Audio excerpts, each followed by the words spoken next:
Hi friends, എല്ലാവർക്കും സുഖമാണല്ലോ. അപ്പോൾ ഞാനിന്നൊരു പുതിയ ഡിഷുമായിട്ട് വന്നിട്ടുണ്ട്. വേറൊന്നുമല്ല, ഈസി ആയിട്ട് എങ്ങനെയാണ് നമുക്ക് പനീർ എന്താ പറയുന്നത് നെയ് റോസ്റ്റ് ഉണ്ടാക്കുന്നതെന്നുള്ളത്, ghee roast, paneer ghee roast എങ്ങനെ ഉണ്ടാക്കുന്നതെന്നുള്ളത് നമുക്ക് എങ്ങനെ നോക്കാം. അതിപ്പോൾ നിങ്ങൾ എല്ലാവരുടെ വീട്ടിൽ ഇപ്പം പനീർ ഉണ്ടാവുമല്ലോ, പനീറും നെയ്യും അത് തന്നെ, ബാക്കി എല്ലാ സാധനവും നമ്മുടെ വീട്ടിലുണ്ടാവുന്നത്. അപ്പോൾ പനീറുള്ളവരെല്ലാം പനീർ എടുത്തിട്ട് അതിൻ്റെ കൂടെ നമുക്ക് എന്താ പറയുന്നത് ഒരുമിച്ച് നമുക്ക് പനീർ ഗീ റോസ്റ്റ് ഉണ്ടാക്കിയാലോ. അപ്പോൾ എല്ലാവരും ഒന്ന് റെഡി ആയിക്കും. അപ്പോൾ എല്ലാ സാധനങ്ങളും എടുത്ത് റെഡി ആയിക്കും. ഞാൻ അതിന് വേണ്ടുന്ന സാധനങ്ങൾ എന്തൊക്കെയാണെന്ന് പറയാം. അതിനു മുമ്പായിട്ട് എൻ്റെ ഫ്രണ്ട്സ് ഇത് ആദ്യമായിട്ടാണ് എൻ്റെ ചാനൽ കാണുന്നതെന്നുണ്ടെന്നുണ്ടെങ്കിൽ പ്ലീസ് നിങ്ങൾ എല്ലാവരും എൻ്റെ ചാനൽ സബ്സ്ക്രൈബ് ചെയ്യണം കേട്ടോ. നിങ്ങൾ സബ്സ്ക്രൈബ് ചെയ്തെങ്കിൽ എനിക്ക് മുന്നോട്ട് പോകാൻ പറ്റും. ഞാൻ അതിന് വേണ്ടി ദിവസം ഓരോ വെറൈറ്റി വീഡിയോസ് നിങ്ങൾക്ക് വേണ്ടി ഞാൻ ഇടുന്നുണ്ട്. നമുക്ക് അതിന് വേണ്ടുന്ന സാധനങ്ങൾ എന്തൊക്കെയാണെന്നുള്ളത് നമുക്ക് നോക്കാം കേട്ടോ. അപ്പോൾ അതിന് വേണ്ടിയിട്ട് ഞാൻ ഒരു 1/4 kg പനീർ എടുത്തിട്ടുണ്ട്, ആവശ്യത്തിനുള്ള നെയ്യ് എടുത്തിട്ടുണ്ട്. അത് കഴിഞ്ഞിട്ട് മസാലകൾ എന്തൊക്കെയാണെന്ന് വെച്ച് കഴിഞ്ഞാൽ ഒരു എരിവിന് ഒരു 4-5 വറ്റിനമുളക് എടുത്തിട്ടുണ്ട്. നിങ്ങൾക്ക് കാശ്മീരി ഉണ്ടെന്നുണ്ടെങ്കിൽ അതുകൂടെ മിക്സ് ചെയ്യാം കേട്ടോ.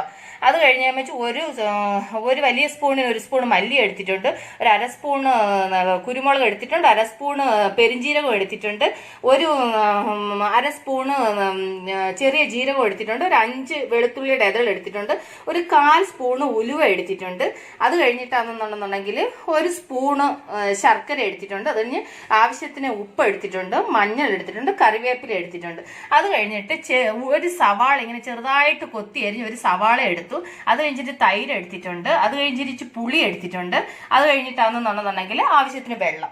ഇത്രയാണ് ഇതിന് വേണ്ടുന്ന സാധനങ്ങൾ. അപ്പൊ ആദ്യം ഞാനാണെന്നുണ്ടെങ്കിൽ സ്റ്റൗ കത്തിച്ച് പാൻ അടപ്പ് വെച്ചിട്ട് ആദ്യം പനീർ നമുക്ക് ചെറുതായിട്ടൊന്ന് നെയ്യിലൊന്ന് ചെറുതായിട്ടൊന്ന് വറുത്തെടുക്കാം.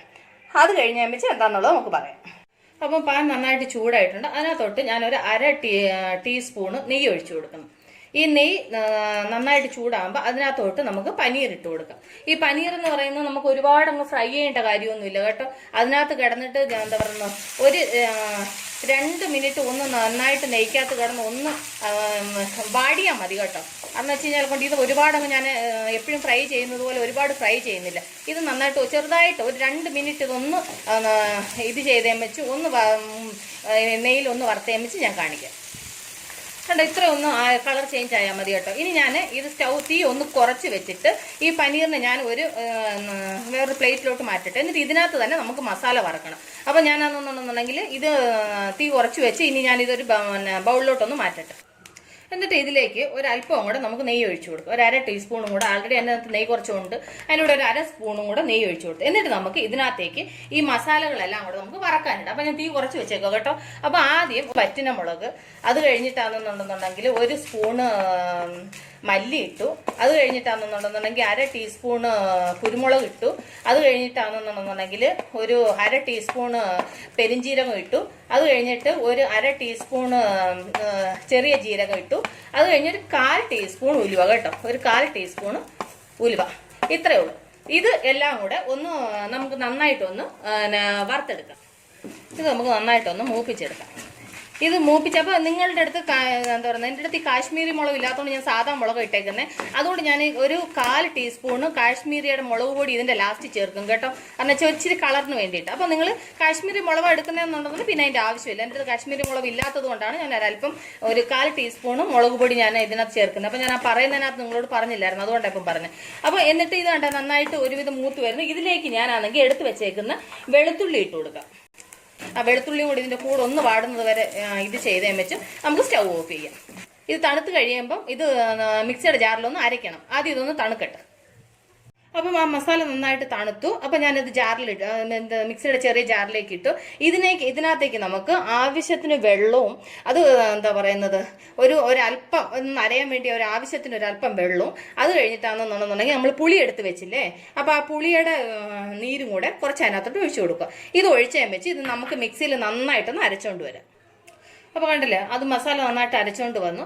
ഇനി ഞാൻ ഈ സ്റ്റൗ കത്തിച്ചിട്ട് നമ്മൾ ആ ചെയ്ത അതേ പാനിൽ തന്നെ ഞാൻ അന്നെന്നുണ്ടെന്നുണ്ടെങ്കിൽ നെയ്യ് ഒന്ന് ഒഴിക്കട്ടെ കേട്ടോ. അപ്പോൾ പാൻ നന്നായിട്ട് ചൂടായി, അതിൻ്റെ നെയ്യ് ഒഴിച്ചു. ഇനി ഞാൻ ആ നെയ്യ് നന്നായിട്ട് ചൂടായി കേട്ടോ. ഇനി ഇതിലേക്ക് ഞാൻ എടുത്ത് വെച്ചേക്കുന്ന സവാള ഇട്ട് കൊടുക്കാം. ഈ സവാള എന്നുണ്ടെന്നുണ്ടെങ്കിൽ നന്നായിട്ടൊന്ന് മൂക്കട്ട് ഇതിനകത്ത് കിടന്നു. അപ്പോൾ ഇതിലേക്കകത്താണെന്നുണ്ടെങ്കിൽ നന്നായിട്ട് മൂക്കാൻ വേണ്ടി ഇതിലേക്ക് നമുക്ക് ഒരല്പം ഉപ്പ് ഇട്ട് കൊടുക്കാം.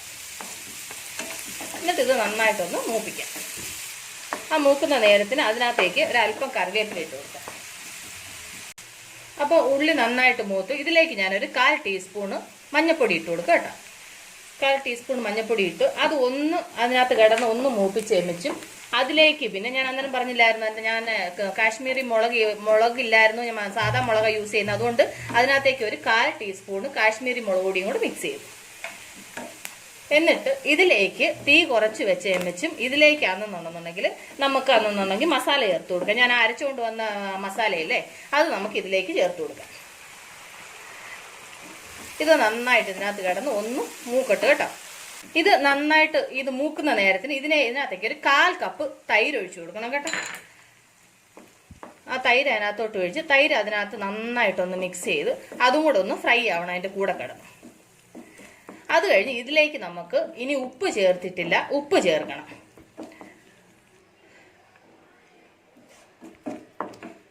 ആൾറെഡി നമ്മൾ പിന്നെ എന്താ പറയുന്നത് ഉള്ളി വഴറ്റാൻ നേരത്തെ അതിനകത്ത് ഒരു അല്പം ഉപ്പ് ചേർത്തായിരുന്നു. അതുകൊണ്ട് നിങ്ങൾ ഉപ്പ് നോക്കിയിട്ട് വേണം ഉപ്പ് ചേർക്കാൻ കേട്ടോ. അപ്പോൾ ഞാൻ അന്നേരം നോക്കിയപ്പോൾ ഒരു അല്പം ഉപ്പ് കുറവുണ്ടായിരുന്നു, അതുകൊണ്ട് ഒരു അല്പം കൂടെ ഉപ്പിട്ട് കൊടുത്തു കേട്ടോ. ഇതിലേക്ക് നമുക്ക് എടുത്തു വെച്ചാൽ ശർക്കര ചേർത്ത് കൊടുക്കാം. അത് നന്നായിട്ട് അതിനകത്ത് കിടന്ന് ഒന്ന് മെൽറ്റ് ആവട്ടെ. അപ്പോൾ ആ ശർക്കര അതിനകത്ത് കിടന്ന് മെൽറ്റായി. ഇതിലേക്ക് നമുക്ക് പനീർ ചേർത്ത് കൊടുക്കാം.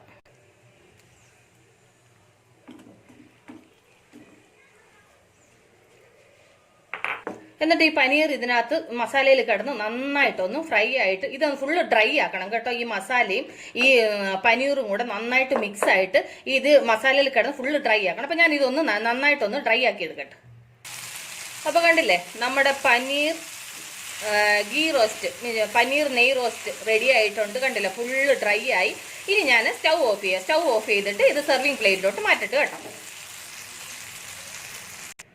അപ്പോൾ കണ്ടില്ലേ നമ്മളുടെ പനീർ ഗീ റോസ്റ്റ് നെയ് റോസ്റ്റ് റെഡി ആയിട്ടുണ്ട്. നല്ല അടിപൊളി ടേസ്റ്റാണ്. പനീർ തിന്നാത്ത മക്കൾ ഇത് കണ്ടു കഴിഞ്ഞു കഴിഞ്ഞാൽ കൊണ്ട് അപ്പോഴേ പ്ലേറ്റ് കാലിയാക്കും. അപ്പോൾ നിങ്ങൾ എല്ലാവരും ഇത് ട്രൈ ചെയ്ത് നോക്കണം. നല്ലൊരു റെസിപ്പിയാണ് കേട്ടോ. ഇതൊരു സ്റ്റാർട്ടറായിട്ട് നമുക്ക് എന്താ പറയുന്നത് ഈവനിങ് ടൈം ഒരു സ്നാക്കായിട്ടൊക്കെ ഉണ്ടാക്കി കൊടുത്തു കഴിഞ്ഞാൽ കൊണ്ട് മക്കൾ പാത്രം കാലിയാക്കും എന്നുള്ളതിന് അതിൻ്റെ നെയ്യിൽ ഉണ്ടാക്കുന്നതല്ലേ. എല്ലാവരും വീട്ടിലിപ്പം പനീറായാലും നെയ്യ് എന്നൊക്കെ പറയുന്നത് വീട്ടിൽ തന്നെ ഉണ്ടാക്കുന്നു. അപ്പം ഞാൻ വീട്ടിൽ നെയ്യ് ഉണ്ടാക്കിയൊരു റെസിപ്പി ഇട്ടിട്ടുണ്ടായിരുന്നു. എന്ന് വെച്ച് കഴിഞ്ഞാൽ നിങ്ങളത് നോക്കിയാൽ മതി. അപ്പം വീട്ടിൽ അങ്ങനെ നെയ്യ് ഉണ്ടാക്കുന്നത് നമുക്ക് ഇത് ചെയ്യാം, പഠിക്കാം.